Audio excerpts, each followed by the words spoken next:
이 논문이 어쩌면 멜라니 클라인을 서포트하는 아주 중요한 논문이죠. 상징이라는 것을 잘 이해해야만이 어쩌면 상징은 뭐 심볼이라고 하는 게 결국은 우리의 언컨셔스 한 영역과 컨셔스한 영역을 넘나들기 때문에 어떤 인터널 월드 내적 세계나 인터널 아브젝트를 이해하는 것을 우리가 이런 베이직한 개념들을 잘 이해하는 사람만이 이런 걸 잘 이해할 수 있겠죠. 그래서 짧은 그렇게 길지는 않지만 굉장히 중요한 논문이에요. 멜라니 클라인의 천재성이 아이들 플레이 테라피를 시작한 부분이에요. 그 프리 어소시에이션 대신에 프리 플레이를 가지고 아이들을 분석해냈다고 하는 게 굉장한 천재성이죠. 그 언어는 상징 중에 굉장히 고급 상징이죠. 네. 그 네, 언어를 잘 구사한다는 건 상징과 능력이 굉장히 뛰어나다는 얘기예요. 그래서 기본적인 플레이를 해본 적이 없다고 한다면 어떤 상징이라는 것을 잘 사용해본 경험이 없기 때문에 고급 상징인 언어를 자유스럽게 사용한다는 게 거의 어렵겠죠. 상징을 쓸 수 있다고 하는 건 추상화가 가능하다는 얘기죠. 추상화가 안 된 상태는 굉장히 콘크리트한 사고방식밖에 없는 거예요. 구체적으로 사과, 배 이런 게 있으면 사과 배가 있는 거지 과일 하나 가져오세요. 그럼 과일이 어디 있어요? 여기 사과밖에 없는데. 이해하시겠나요? 내가 아무리 찾아도 과일은 없어요. 난 내가 보니까 사과하고 배, 감은 있는데 어디를 가도 과일은 없다. 이제 이렇게 되겠죠? 사이카틱하거나 스키조이드한 사람처럼 그런 사람의 예에서 보는 것처럼 상징의 형성과 상징의 자유스러운 사용에 장애가 있거나 금지를 경험하고 있는 환자들에 특히 이게 중요하다는 얘기를 하고 있어요. 그러니까 this applies particularly to work with patients who shows a disturbance or inhibition in the formation of the free use of symbols, as for instance psychotic or schizoid patients. 우선 첫 문장에서 여러분들에게 다시 한번 제가 설명을 드리는데 환자층이 여러 있는데 환자층 중에 심볼 형성에 장애가 있거나 심볼을 자유스럽게 사용하지 못하는 환자들과 우리가 작업을 할 때 특히 이 심볼에 대한 심볼 포메이션이 굉장히 중요하다는 얘기를 하고 있죠. 근데 여기서 중요한 것은 가장 대표적인 게 어떠면 이오사이칼레식으로 얘기한다면 언더스트럭처드 페이션트라고 아직 구조화가 덜 된 분들 또 현대정신분석의 용어를 빌린다면 프리에더프라는 환자들이죠.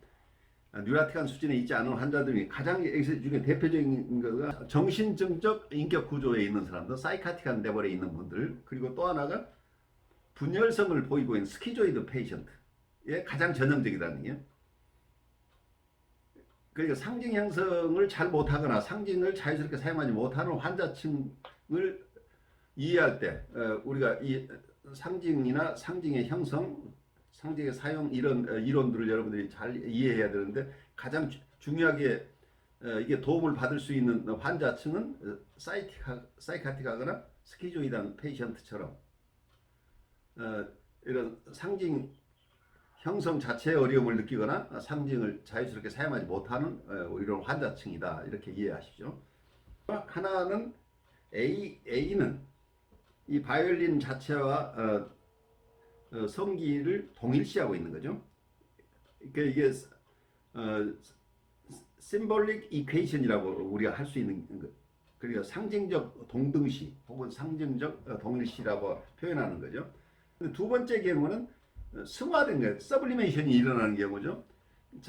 자기가 꿈속에서 이 바이올린을 하면서 연상되는 것은 어떤 자위하는 것을 연상을 하고 있죠. 그래서 연상은 같이 일어나는데 첫 번째는 이건 콘크리트하게 구체적으로 바로 A 환자의 입장에서는 바로 바이올린 자체가 성기예요. 그래서 성기를 노출시키는 것은 바이올린을 노출시키는 성기를 노출시키는 거기 때문에 이걸 노출시킬 수가 없는 거예요. 바이올린을 켠다는 게 자유하고 똑같다.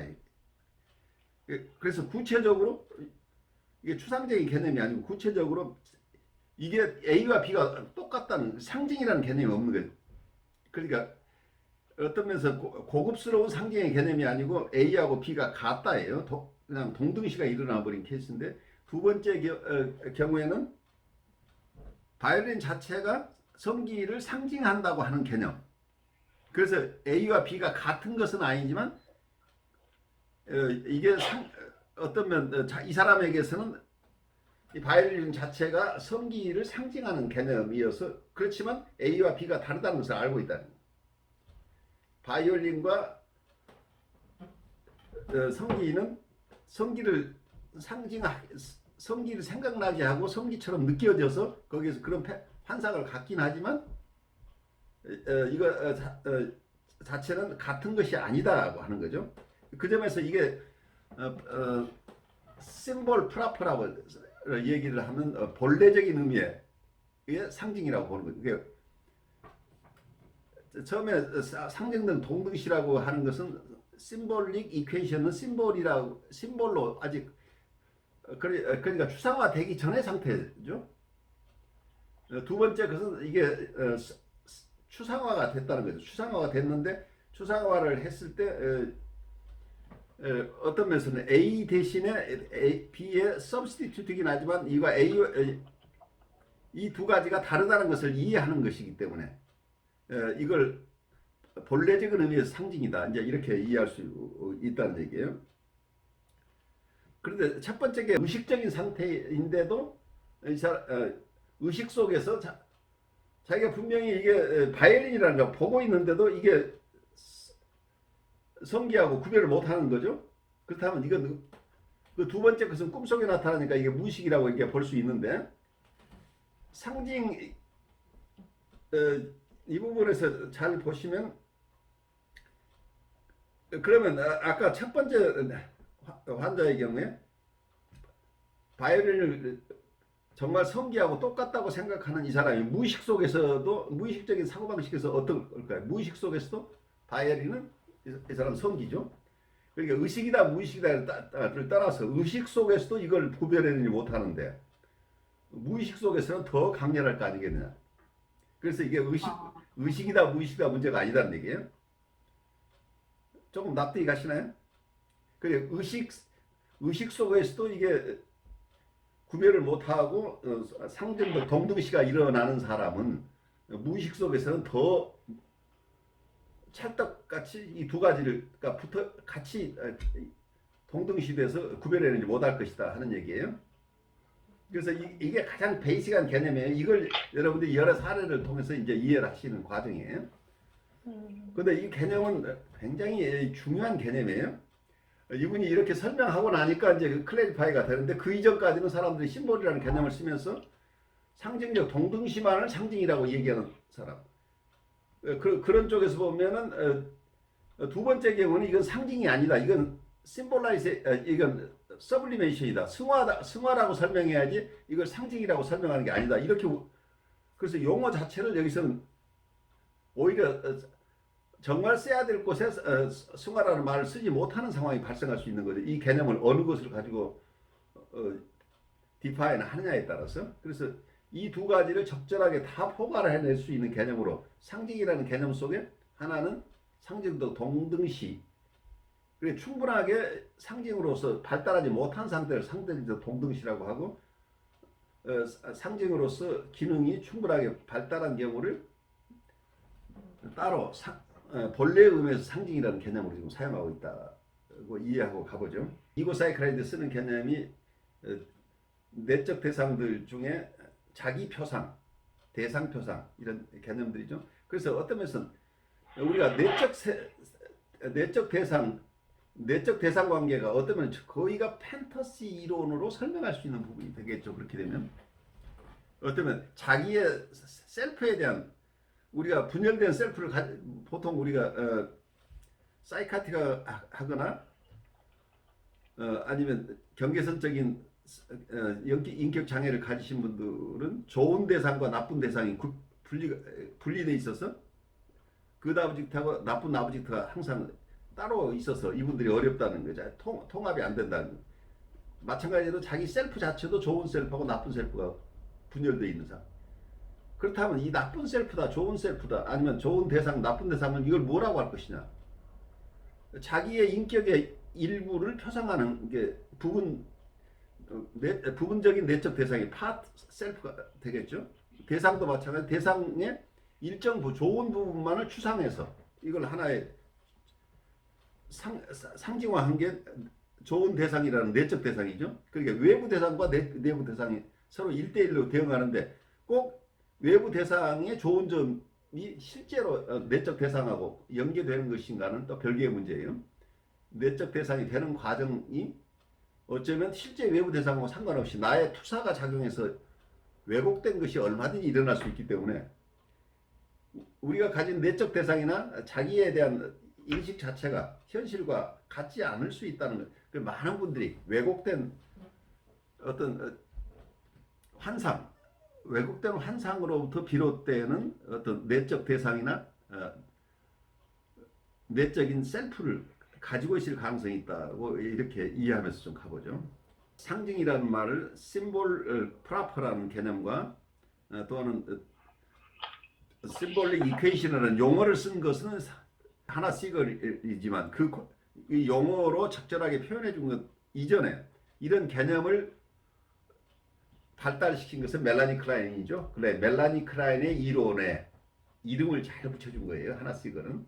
근데 그 이전에 존스라는 분은 여기서 원시적 상징만을 상징으로 봤다는 거예요. 그러니까 고급 상징을 상징이라고 부르서는 안 되고 승화라는 개념 속에서 봐야 되지. 그건 상징이 아니다고 이렇게 봤기 때문에 상징이 의외로 좁게 디파인 돼 있었던 것을 넓히는 이 작업이 멜라니 클라인에 의해서 일어났다고 볼 수 있겠죠. 그래서 시걸은 멜라니 클라인의 이론을 잘 수용을 해서 거기에 적절한 이름을 붙여서 사람들이 더 잘 이해할 수 있도록 도와준 거죠. 왜 상징이 일어나는가? 왜 상징? 아이는 불안함을 감추기 위해서, 불안에서 벗어나기 위해서 상징이 필요하다. 이제 이렇게 개념을 쓰는데, 그러니까 어머니의 어떤 좋은 점을 상징으로, 어머니나 아버지의 자기가 편안한 것을 상징으로 가져올 수도 있고 나쁜 것을 가져올 수도 있고, 불안과 관련된다면 어머니의 공격적인 것이거나 가혹한 어떤 부분을 상징을 사용한다고 한다면, 엄마의 그런 가혹한 것을 다른 어떤 상징으로 가져온다면 이게 상징이 조금 발달하게 되면 엄마를 공격하시는 대신에 이 상징을 공격하면 되잖아. 그러니까 어쩌면 여기서 자아가 필요하다는 얘기. 이 상징화가 되려면 주체가 있어야 왜 상징을 만들어야 될 필요성이 있을 것이다. 그래서 이 모리스의 상징화의 삼자관계라는 것도 굉장히 중요한 것으로 보이죠. 왜냐하면 이걸 상징화를 할 필요가 어디에선가 있어야 되는 그 상징화의 주체가 나와야 됩니다. 주체를 여기서 자아라고 표현하고 있어요. 뭐 셀프 사이클의 입장에서는 셀프라고 하겠지만 이분은 자아라고 얘기하고, 그럼 자아가 여기서는 많은 경우에 자기의 불안이나 어떤 특별한 이유 때문이에요. 상징을 만들어야 될 필요가 있었다는 얘기. 그 얘기는 우리가 계속 나올 텐데, 그 리얼리티 속에 있는 그 대상과의 관계에 어려움이 생겼어요. 불안이 생기거나 두려움이 생기거나 아니면 내 공격성의 대상이 되거나, 그래서 이런 경우에 그 대상을 어쩌면 보호해야 될지도 모르죠. 아니면 또 그 대상으로 자기를 보호해야 될지도 모르죠. 여러 가지 임상적으로는 여러 가지 경우가 있을 수 있어요. 여기서 이론을 어떻게 하건. 그래서 현재 아이가 자기 주변의 대상과의 관계에서 직접적으로 자기의 정동이나 자기의 생각이 표출되는 것이 위험할 때는 그런 대상을 다른 것으로 상징화한다면, 보통 내적 대상이 된다고 한다면 내적 대상하고 외부 대상이 이것도 하나의 상징화의 일부가 되겠죠. 외부에 있는 대상하고 또 내적 대상인데, 아까처럼 어떤 자기의 피너스 대신에 바이올린으로 이렇게 좀 큰 아이는 이렇게 상징을 가져갈 수도 있겠죠. 그래서 이제 구체적으로 봐야 되지만 상징화에는 상징을 할 만한 이유가 있고 그 이유를 느끼는 주체인 자아가 필요하고 그리고 상징 원래 상징될 것 상징될 어떤 대상이 그리고 그것으로부터 이 상징 심볼라이즈 될 그 대상의 substitute 그 대체물이 이게 상징이라니. 그 thing to be symbolized 상징화될 원대상이 있는 거죠. 그 원대상의 substitute가 여기서 상징이죠. 심볼이 되는 거죠. 그리고 여기에서는 그냥 주체가 없이 상징화는 일어나지 않는 그 주체와 관련된다는 거예요. 그 주체는 이고가 그렇다면 이고는 왜 이 상징을 사용할까로 가면은 어쩌면 이 사람의 내적 심리 상태, 내적 정동, 이 사람의 판타지를 우리가 찾아갈 수 있는 열쇠가 바로 이 부분이죠. 심볼은 그냥 생기는 게 아니라는 얘기예요. 어쩌면 사회 전체가 발달하면서 심볼이 많은 사람의 심볼이 공유되면서 언어가 문자도 일어나고 문자가 사용되기도 하고 이렇게 하면서 언어가 발달하지만 개개인의 입장에서는 이 심볼이라는 게 단순하게 이런 문화 발전 측면에서만 보지 말고 이 사람에게 독특한 심볼들이 있다는 대부분의 사람들은 독특한 심볼이 왜 이 사람에게는 이러한 심볼을 사용해야만 했는가? 왜 이런 심볼 포메이션이 일어났는가? 그럼 심볼 포메이션이 일어나게 된 그 배경은 무엇인가? 하는 측면에서 이 사람의 히스토리와 현재 이 사람의 정서들을 연결시켜 볼 수 있게 되겠죠. 그리고 원래 이분이 어떤 심볼 이퀘이션을 하던 단계가 있었을 텐데 그 단계에서 가졌던 정동들이 지금 심볼 프라퍼 단계에 오는데도 불구하고 정서는 과거의 정서가 그대로 이어져 올 가능성들이 있죠. 그래서 그런 부분들을 살필 수 있게 되겠죠. 근데 거기에 맥은 뭐냐면 여러분들이 자아를 중심으로 봐야 된다. 단순하게 그래 우리가 꿈 분석할 때 굉장히 여러분들이 조심해야 될 게 프로이드가 꿈 분석이라는 책을 쓰기 전에도 꿈에 대한 많은 책이 있었어요. 그 책들은 뭐냐면 돼지 꿈을 꾸면 복권을 사라. 꿈에 고추를 보면 아들을 낳는다. 뭐 이제 그래서 1대1 대응이라고 생각했다는 얘기예요. 모든 사람이 똑같은 상징이라고 한다면 그건 이미 그 개인하고 상관없는 일이죠. 그래서 그 모든 사람이 돼지꿈 꾼다고 해서 복권이 맞지를 않는다는 얘기예요. 어떤 사람에게는 돼지는 자기의 가장 수치스러운 상징일 수도 있는 거죠. 좋은 대상이 없다고 하는 것은 그냥 좋은 대상이 없다는 것을 이 부재라는 거, 앱센스라는 것을 아이들은 이해하지 못하니까 그 부재 상태는 그리고 나쁜 대상이 여기 점령하는 상태라고 보는 거죠. 그래서 헐루시네이션 속에서 그러니까 없는 것을 어떻게 그건 헐루시네이션 할 수가 없잖아요. 좋은 대상이 있는 것을 우리가 헐루시네이션 좋은 대상을 상징으로 어떤 판타지 속에 만들어낼 수는 있는데 그리고 나쁜 대상도 만들어낼 수는 있는데 없는 대상이라는 게 아이의 지능으로서는 할 수가 없잖아요. 그래 부모가 부재하다고 하는 것은 나쁜 대상이 침입했다는 거가 돼버리겠죠. 투사의 동의시를 볼 때 여러분들 항상 잘 보셔야 될 게 투사가 셀프를 투사한 것이냐 아니면 아브젝트를 투사한 것이냐 보셔야 됩니다. 그런데 우울적 자리에 있는 분은 그냥 투사가 심플하죠. 자기거나 대상이 그래서 대상 관계가 좀 그래도 간단한데 우울적 자리 가지 못한 편집분열적인 자리에 있는 분들은 자기 셀프 자체가 좋은 셀프하고 나쁜 셀프가 있죠. 또 어떤 면은 대상 자체도 좋은 대상과 나쁜 대상이 있어서 외부 상담자에게 나쁜 대상, 가혹한 대상을 투사를 하고 자기는 자기 셀프를 그대로 가지고 있어 어린 시절의 셀프를 자기가 취해버릴 수도 있겠죠.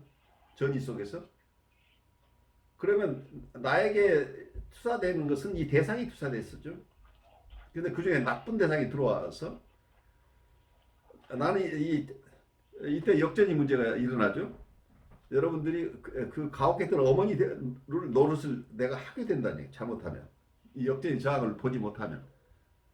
그러면 이분들이 강제로 밀어넣은 거가 이번에 내적 대상이 내가 그 동의시가 되어버렸어요. 투자의 동의시가 되니까 내가 이걸 의식하지 못하면 그 투자된 대상이 가졌던 정서를 우리가 오운해 버리니까 그 부모가 이 아이의 모습을 보면 화가 나서 견딜 수 없었다고 한다면 나도 이 사람한테 화가 나버리는 거죠.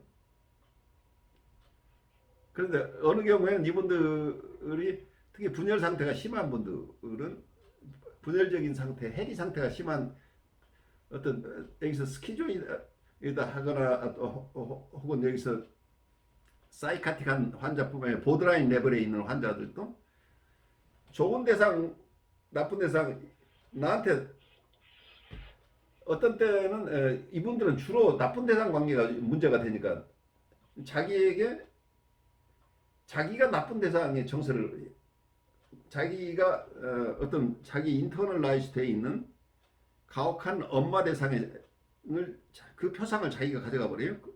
그리고 우리에게는 자기가 힘들었던 자기의 표상을 우리에게 투사해 버린다. 그러니까 힘든 자기 모습을 우리에게 아이가 느꼈던 정서를 우리가 느끼니까 우리는 벌벌 떠는 겁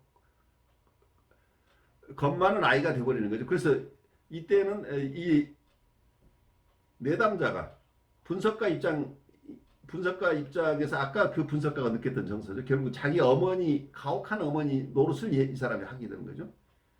이 사람이 야단치는 사람이 되고 상담자는 벌벌 떠는 거죠. 어떻게 몸둘 바를 모르는 거죠. 샷업 하면 입 닫아야 되고 왜 그렇게 하는 거예요? 그러면 그 변명하느라고 그냥 절절매고 이런 상황이 일어나는 거죠. 이게 투자액 동시라는 게 여러분 눈에 보이지 않지만 굉장히 파워풀한 힘들이 에너지가 움직이는 거기 때문에 이건 아주 훈련되지 않으면 우리가 액팅아웃을 할 수밖에 없어요. 많은 경우에. 그래서 이게 치료 파괴적인 역전이 저항이라고 하는 게 여기서 일어난다는 얘기예요. 상징과 상징화된 것이 구별되지 않는다고 하는 거가 아까 원시적 상징을 얘기하는 것, 상징적 동등시라고 하는 이런 현상이 어떠면 대상 관계에서 자기와 셀프와 아브젝트를 구별해내지 못하는 것하고 비슷하다는 얘기예요. 그러면 투사액 동일시에서 일어나는 현상은 뭐예요? 만약에 셀프를 투사하는 경우에는 자기의 부분적인 셀프를 지금 가지고 있는 그 대상이 결국 하나가 되어버리는 거죠. 자기와 대상을 구별하지 못하는 상황이 돼요. 이게 어떤 면에서는 예를 들어 사이카틱한 대상들을 만날 때 여러분들이 항상 조심해야 되는 이 부분인 거죠. 이 부분들은 융합을 추구하고 있어서 항상 머징 상태죠. 머지를 추구하고 있어서 독립된 아직 인격적인 독립을 성취하지 못한 단계이기 때문에 자기와 대상을 구별하지 못한다. 이게 자개적 전이라는 상태가 이런 상태죠. 나르시스틱 트랜스퍼런스라는 게 오브젝티브 트랜스퍼런스하고 다른 이유가 이거죠. 일반적으로 이고 사이칼로지 쪽에서 얘기하는 전이라고 하는 개념은 아브젝트 현대정신 분석에서 얘기하는 아브젝트 트랜스퍼런스예요. 그 대상이 독립된 대상으로 인식될 때 일어나는 전이를 일반적으로 이고 사이칼리스트는 그 전이라고 부르고 현대정신 분석에서 이것을 아브젝트 트랜스 대상 전이라고 불러요. 그렇지만 그런 분리 개별화가 덜 된 상태에서 일어나는 어떤 여러 가지 전이 정서들이 일어나는데, 그러니까 이 전이 정서는 아까 얘기대로 이 전이가 스테이블하지가 않죠. 뭔가가 일어나긴 일어나는데 아까 경우처럼 어느 때는 이 사람이 굉장히 옴니포던트한 어떤 모습으로 드러났다가 그 뒤에는 굉장히 허약한 어떤 대상으로 드러나기도 하죠. 그리고 상담자가 느끼는 것도 상담자가 굉장히 자기가 가혹한 어떤 힘을 가진 존재로 느끼다가 어느 순간엔 힘없는 사람이 되어버리죠. 그래서 이 대상관계 자체가 안정되어 있지 않아요. 그 전이 이거 대상 관계라고 일단 치료에서의 대상 관계는 전이 관계죠. 이 전이 자체가 안정된 전이가 아니기 때문에 해석을 해도 잘 맥히지 않죠. 왜냐하면 이 대상은 대상이라고 얘기할 수 없고 대상과 셀프가 구별이 안 된다는 얘기예요. 그러니까 선생님은 왜 그러세요? 그 선생님 얘기가 아니라 당신 얘기거든. 자기 어머니와 자기를 구별해내지 못하는 유아 시절의 정서란 얘기예요. 어머니는 그냥 자기 몸의 일부로 느꼈던 시절이 있잖아. 그런 상태에서 분리 개별화된 상태에서 느끼는 전이가 아니고 아직은 그냥 한 몸이 돼 있는 상태 이 단계에서의 전이 정서라는 얘기예요. 근데 많은 분들이 이런 공생 단계를 충분하게 거쳐서 분리 개별화가 돼 나가는 게 정상적인 발달인데 이러한 심바이오시스 관계를 거치지 못한 분이 그 다음 단계로 가게 되면 결국은 장애가 일어난다는 겁니다. 다른 쪽으로 얘기를 하면 충분하게 돌봄을 받고 그 정서적인 자양을 충분히 받고 그 다음 단계로 가야 되는데 결국 사랑을 충분하게 받은 경험이 있어야 사람이 된다는 얘기예요. 그래서 사람이 되는 것은 사람으로서 성장할 수 있으려면 누군가의 사랑을 받아서만 성장이 된다고 합니다. 이 부분에 결핍이 있는 분들이 프리헤드폰 환자들이니. 그래서 여러분들은 제가 항상 하는 얘기가 여러분들은 수양 엄마가 돼주셔야 된다니. 그 양육 과정에서 어려움이 있었던 분들이 다시 한번 자기의 성숙 과정을 처음부터 시작하는 거다. 어느 단계에서 시작할지 사람마다 다르겠죠. 아주 원초적인 단계에서부터 시작해야 되는 분열증 환자가 있고 아니면 보드라인 환자 정도 되면 어느 정도 충분한 사랑은 받긴 받았는데 분리개별화 과정을 제대로 하지 못해서 나 이제 좀 괜찮은가 보다 하고 엄마가 너무 일찍 나를 졌을 때여서 내쫓아버린 경우죠. 아이들은 밖에 나갔다가 밖에 두려운 대상을 만나면 엄마한테 와서 다시 힘을 받아야 되는데 너 잘 놀더니 왜 또 들어왔어? 나가! 하고 내쫓아버리는 일이 발생하게 되면 여기서 장애가 생긴다고 보는 게 보통 경계선적 성격 장애가 일어난다고 이런 식의 경계적인 성격 장애가 일어난다고 보는데 이런 과정 속에서 아까 얘기대로 상징 형성이 된다고 하는 것은 우리의 성장이 잘 되고 있다는 얘기예요. 그 성장이 막혀 있는 거가 자개적 상태에 있어 성장이 안 된다는 거예요. 자개적 상태에 있다는 건 자기와 대상이 구별이 안 된다는 얘기예요. 그 얘기는 상징과 그 상징되어지는 것과 상징이 구별이 안 되는 것하고 똑같아지죠. 그래서 어머니라는 대상이 나한테 내적 대상이 돼 있어요. 그런데 어머니하고 내가 구별이 안 되어 있다고 한다면 그 어떤 외부에 밖에 있는 어머니가 내적 대상이 돼 있는데 이 내적 대상은 나라는 셀프와 아직 분리개발가 돼 있지 않으면 나의 어떤 상태를 나타내는 내가 느끼는 어떤 정서를 대변하는 대상 관계가 아니라 이게 뒤죽박죽이 돼버리죠. 여기서도. 그러니까 어쩌면 현대정신은 이렇게 설명을 해요.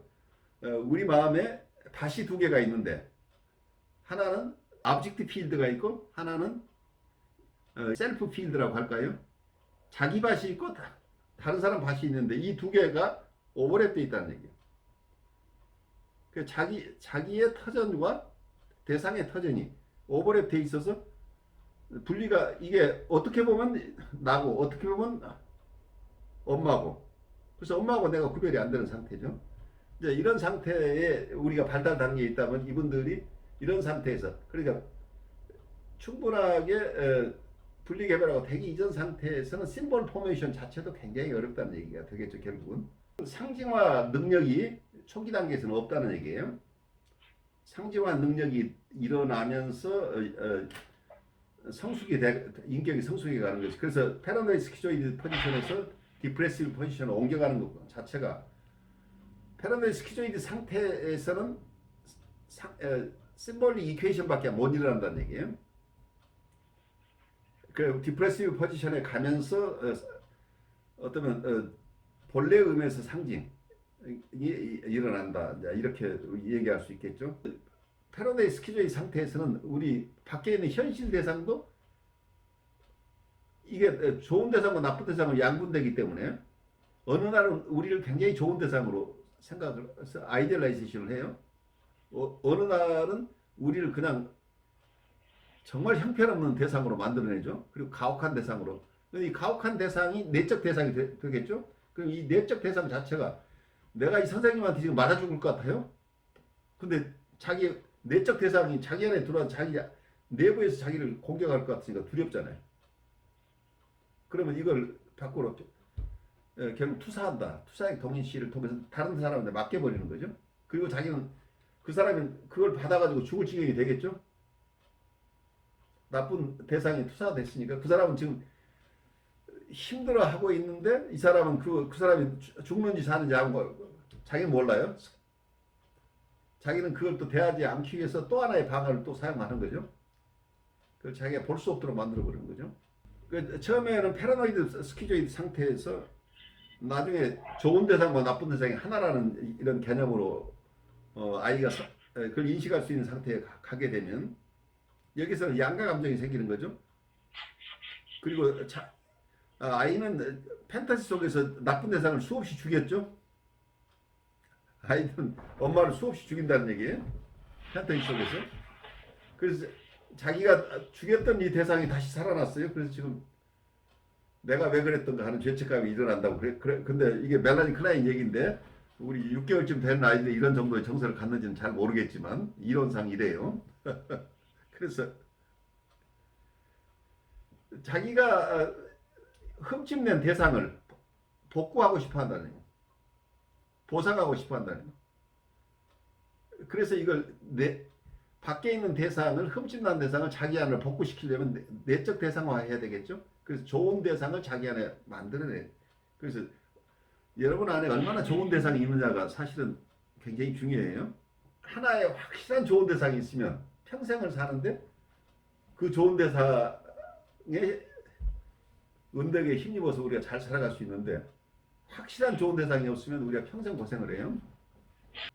그런데 멜라니 클라인의 견해에 의하면 우리는 처음부터 죽음 본능을 가지고 태어나서 처음부터 대상을 증오하고 공격하고 없애버리는 이런 패턴을 가지고 있다고. 그래서 많은 분이 부모 자식 간의 관계로 50, 60이 돼서까지도 힘든 분들이 많은데 많은 경우에 부모가 다 책임이라고 하는데 멜라니 클라인 얘기대로 하면 부모가 책임이 아니에요. 부모가 아무리 잘해줘도 태생적으로 공격성을 많이 가지고 태어난 아이는 부모를 형편없는 사람으로 만들어낸다는 거예요. 그래서 어쩌면 네이처냐 너처냐 하는 문제는 우리가 해결될 수 없어요. 근데 실제 외부 대상의 가혹함도 있을 수 있지만 아이가 가지고 있는 공격성 때문에 처음부터 투사에 의해서 외부 대상을 채색하고 그 외부 대상을 인터널라이즈 하는 거죠. 인트로스펙션이 일어나. 보통 그런데 아이는 초기 단계에서 프로젝션 중심이라는 자기 안에 힘든 정서를 배출하는 프로젝션을 많이 사용하겠죠. 그런데 나중에 가면 그 인트로젝션 중심은 내사물을 만들어내는 과정 속에 좋은 대상도 생겨나겠죠. 그래서 어쩌면 자기가 상처 주었던 대상을 이제 온전하게 리페어하는 것이 굉장히 중요하다. 그래서 우울적 자리에 가면 감사할 수 있는 마음을 가지고 있느냐. 자기가 그처럼 힘들게 했음에도 불구하고 자기를 버리지 않고 지금까지 지켜준 그 대상, 어떤 부모에 대한 것일 수도 있겠죠. 어린 시절엔. 근데 여러분들이 분석을 오래 하시다 보면 그렇게 여러분들 힘들게 했던 그분이 어느 날 선생님 고맙습니다라고 진심으로 얘기를 한다면 그분은 이 우울적 자리로 성장했다는 얘기가 되겠죠. 고마움을 느낄 수 있느냐. 그래서 지금까지 아주 극렬하게 나쁘게 돼 있었던 그 내적 대상을 좋은 대상으로 가져갈 수 있다고 한다면, 그러니까 우리가 어떻게 이 사람한테 투영되느냐는 이 사람 것이에요. 이 사람 것인데 이분이 얼마나 잘 리페어 해가지고 괜찮은 대상으로 가지고 갈 수 있느냐가 이 사람이 건강하게 살아갈 수 있느냐 없느냐죠. 결국은 여러분이 분석한다고 하는 것은 여러 설명 과정을 거치지만 상담자의 인격을 어떤 상담자의 퍼스널리티나 상담자가 가지고 있는 탤런트나 이 모든 것을 내면화하는 과정이죠. 상담자의 분석 능력을 포함해서 상담자가 가진 것들을 내면화하는 과정. 근데 상담자의 거기에는 인격이 포함되겠죠. 퍼스널리티가. 그 상담자가 얼마나 잘 통합되어 있는 사람인가가 굉장히 중요하죠. 통합되어 있는 인격을 가진 이분을 내면화한다면 여러분의 내담자는 자기의 좋은 어머니를 내면화해서 평생 잘 살아가는 사람처럼 분석가를 내면화해서 잘 살아갈 수 있는데, 만약에 분석가가 분열되어 있거나 어디에 흠이 있어서 아무리 리페어를 하려도 잘 리페어가 되지 않는 대상이라고 한다면 비극이 일어나죠. 그래서 상담가가 된다고 하는 것은 우리는 끊임없이 우리의 통합을 추구하는 과정에 있어야 된다고 하는 게, 이게 우리의 프로페셔널 에틱이에요. 그래서 성장할 의욕이 없는 사람은 상담을 하면 안 돼요. 누구도 완전하진 않지만 그래도 끊임없이 자기가 성숙하려고 하는 노력을 계속하면서 계속해서 자기의 변화가 일어난, 트랜스포메이션이 일어난 체험을 가진 사람만이 내담자를 도울 수 있다는 얘기죠. 왜냐하면 온전하지 않지만 그런 태도를 가진 상담자라고 한다면 이분들이 궁극적으로 이런 끊임없이 자기 발전을, 자기의 성숙을 도모하는 그런 태도를 가진 삶을 살아갈 힘을 주는 거죠. 그래서 여기서 나오는 어떤 여러분 단순한 상징화뿐만 아니고 여기서 내적 대상의 형성이라고 하는 것들이 다 어떤 개념으로 보느냐의 차이지만 이 상징이 형성되어 나가는 과정이기도 하죠. 본대상에 대해서 내가 엄청난 공격성을 가지고 있다면 이 공격성을 이 본대상에 사용하게 되면 어때요? 이 본대상이 죽어버릴 수 있죠. 근데 이걸 상징화했다고, 이 상징은 본대상이 아니기 때문에, 상징은 나의 창조물이에요. 이고가 만들어낸 것이에요. 그러니까 마음대로 공격해도 되는 거잖아요. 대상을 해치지 않는다는 얘기예요. 그 본대상을 보호해내기 위한 장치라는 얘기죠. 그래서 이건 굉장한 크리에이티브한 과정이 필요한 거죠. 그렇게 되면 죄책감도 주어지겠죠. 이 과정 속에서 자기가 만들어내는, 그러니까 내사된 대상과 밖의 대상이 다르다는 걸 이해 하나 못하는, 이렇게 되면 내가 밖에 있는 대상을 내사하긴 했지만 이게 다른 상징이, 그래서 심볼릭 이퀘이션이 아니고 그대로가 아니고 상징이기 때문에 본 대상과 이게 차이가 날 수 있다고 본다고, 자기의 마음속에 있는 대상과 밖에 있는 대상이 다를 수 있다는 것을 보기 시작하면 이게 현실감이 생기잖아요. 심볼릭 이퀘이션이 일어난다고 하는 건 리얼리티하고 판타지를 구별해내지 못하는 거예요. 그러니까 내적 세계와 외적 세계를 구별해내지 못한다는 얘기예요.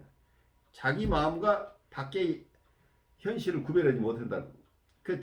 자기가 느끼는 대로 저 사람은 나쁜 사람이야. 내가 한번 나쁘다고 생각하면 저 사람은 영원히 나쁜 사람이야.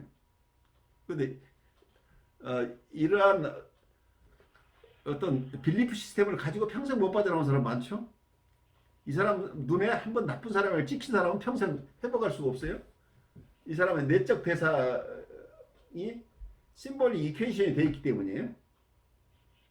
근데 이게 틈이 벌어지면서 그러면 이 내적 대상 자체가 어떻게 형성되거나 저 밖에 있는 대상 자체는 이 내적 대상이 아니라는 것을, 똑같은 것은 아니라고 느껴진다고 한다면 어떠면 나와 대상과의 분리개별하고 직결돼요. 내가 생각하는 대로 내가 투사했던 대상이 아니라는 거죠. 내가 투사를 처음 시작했지만 실제 나중에 내사하는 과정 속에서 내 투사하고 실제 내가 내사한 대상이 달라진다는 얘기죠. 그러면 저분은 내가 지금 상징화하고 있는 대상이 아닐 수도 있다. 그러니까 여러분들이 실제 삶의 경험 속에 그러죠. 내 이웃이 굉장히 나를 아프게 했어요. 그래서 저 사람은 내 평생 왼수처럼 느끼는데 어느 날 저분이 자기 자녀들하고 아주 따뜻하게 대화를 하는 걸 보면서 저 사람이 저렇게 나쁜 사람은 아닌 것 같기도 해. 라는 자각이 여러분들 온다면 내 내적 대상과 저 사람은 다른 거기 때문에 내가 생각하고 있는 대상이 아닌 저 사람은 고유한 인격을 가지고 있는 사람일 가능성이 있다. 내가 파악하고 있는 내가 내면하고 있는 이 대상이 아닐 수도 있다고 한다면 이 대상을 있는 그대로 바라보는 힘이 생겨납니다. 그래서 이게 바로 분리개별화라는 얘기예요. 대상을 있는 그대로 볼 수 있는 힘이 있느냐. 대상을 내가 생각하는 것대로 외부 대상은 그대로라고 한다는 얘기는 뭐예요? 나하고 분리가 안 되죠. 내가 생각하는 것이 바로 당신이야. 그러니까 내가 투사한 것을 그대로 가지고 있는 대상이니까 실제 외부 대상을 독립성, 인격을 인정하지 않는 거죠. 내가 생각하는 것으로 모든 것이 결정되는 이런 상황이 되겠죠. 그 임상에서는 이게 굉장히 중요한 과정들이죠. 이런 분들은 평생 자기 필리핀 시스템을 굽히지 않는 왕구함으로 무장되어 있는 분들이 자기의 왕구함에서 벗어나서 내가 뭘 좀 잘못 생각하고 있는 것 같기도 해요 라는 얘기가 나오기 시작한다면 이분들이 자기의 판타지와 리얼리티를 구별해내기 시작한다 이렇게 볼 수도 있겠죠. 상정화가 되지 않으면은 외부 대상과의 의사소통이 안 되죠. 상징을 보통 커뮤니케이션은 상징을 통해서 일어나는데 상징화 과정이 잘 일어나지 않는 분은 그러니까 말수가 적어지죠. 대화를 하기가 굉장히 힘들어지죠. 구체적인 콘크리트한 대화밖에 안 되고 이게 추상화가 안 된다는 얘기죠. 상징이 사용한 언어를 잘 사용할 수 있어요. 언어 자체가 다 상징이죠. 그런데 어떤 사람은 사과라는 것으로 말을 안 하고 사과를 들어와서 이거라고 얘기할 수밖에 없다는 얘기죠. 그러니까 이 추상화 단계가 여러 가지인데 더 고급 추상화가 일어나면 어떻게 피지컬리 콘크리트하게 보여줄 수 없는 거잖아요. 그러니까 대화가 어느 수준에 가 막혀버리겠죠. 보통 방어를 두 가지로 크게 나눠요. 방어를 원시적 방어와 1차적 방어와 프라이머리와 세컨더리 디펜스라고 프라이머리 디펜스 메커니즘과 세컨더리 디펜스 메커니즘을 나누는데 여기서 억압이라고 하는 것은 굉장히 2차적인 그러니까 성숙한 방어 기제예요. 그러니까 누라틱한 환자 수준에서 일어나는 방어가 억압이라는. 그러니까 무슨 얘기냐면 슈퍼이고가 형성이 돼 있는 사람이 쓸 수 있는 게 리프레션이죠. 그런데 많은 분들이 슈퍼이고가 충분하게 형성이 안 돼 있는 분들은 이 방어로서 억압을 사용하지 못한다는 겁니다. 그래서 이분들은 스플릿이라는 방어를 사용하죠. 분열이라고 하는. 이게 또 어떤 학자는 이게 디소시에이션이라고 헬이라고 얘기를 하죠. 스플리팅이라고 얘기를 하는데 여러분이 공부를 하게 되면 분열을 두 가지로 나누죠. 호리존탈 스플릿과 버티컬 스플릿이라는 개념을 쓰는데 호리존탈이라고 하는 것은 여기서 수평적 분열 이것은 억압을 얘기를 해요. 근데 수직적 분열은 보통 이 스플리팅 우리가 헬이라고 하는 현상들을 주로 스플리팅이라고 얘기를 하는 거죠. 그래서 억압할 능력이 있는 사람은 상당히 고급, 상당히 발달한 사람이에요. 대부분의 프리헤드폰 환자들은 억압 자체가 안 되는 사람들이에요. 억압 대신에 그냥 자기 인격을 여러 개로 나누어 쪼개버린다는 얘기예요. 그러면 여기 분열된 인격이 여기저기 있어요. 몇 개가 있어요. 어떤 사람은 그냥 이게 콩가루가 돼 돼 있으면 이게 정신분열증이에요.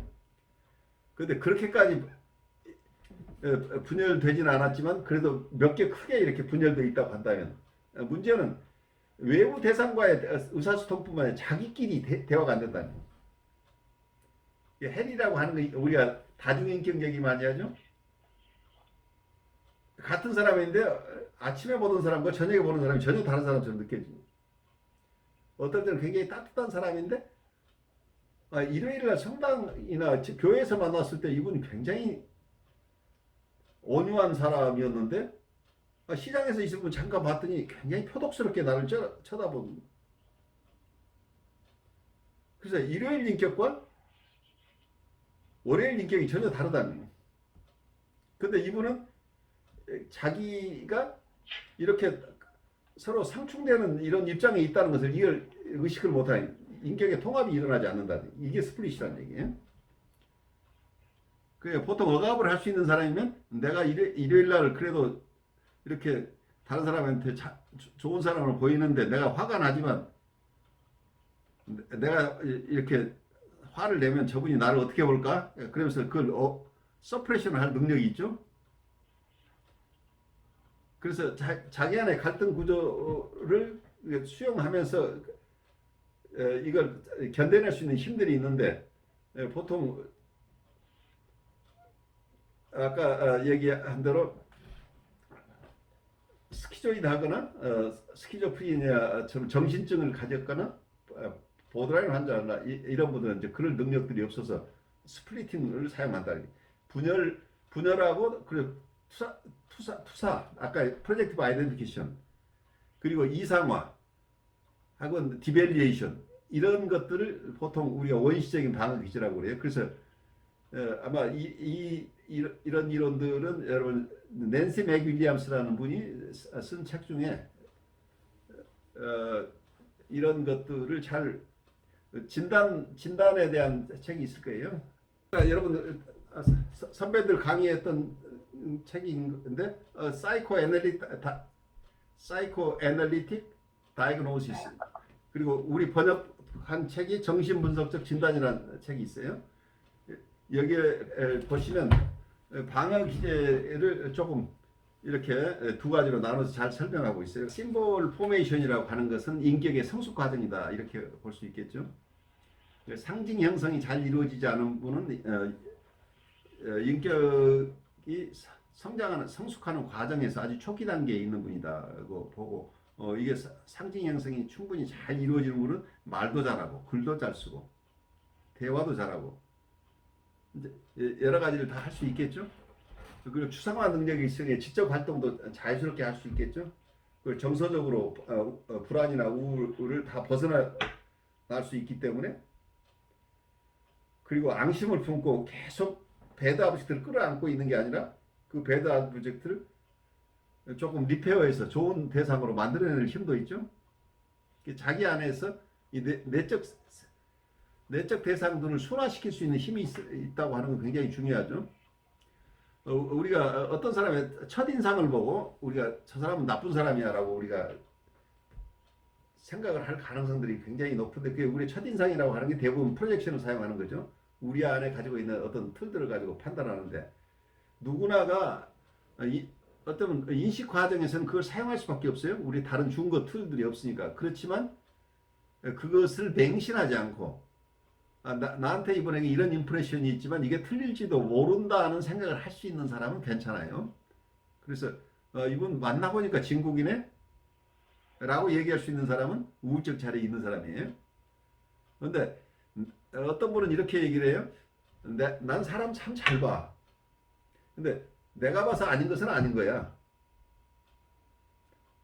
내 눈에 저 사람 처음부터 안 좋았는데 내 눈에 이게 별로라고 생각하는 사람 치고 나중에 좋은 모습으로 드러나는 사람 본 적이 없어. 그럼 자기 확신이 너무 강한 사람은 우리가 조심해야 돼요.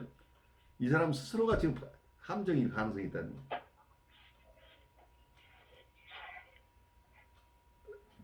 어쩌면은 이 상징 형성이라고 하는 것은 앞으로도 계속 중요한 과제가 되는데 심볼 포메이션이 어쩌면 우리의 maturation 혹은 development 프로세스에서 가장 중요한 요소 중에 하나다 이렇게 이해하셨으면 좋겠어요.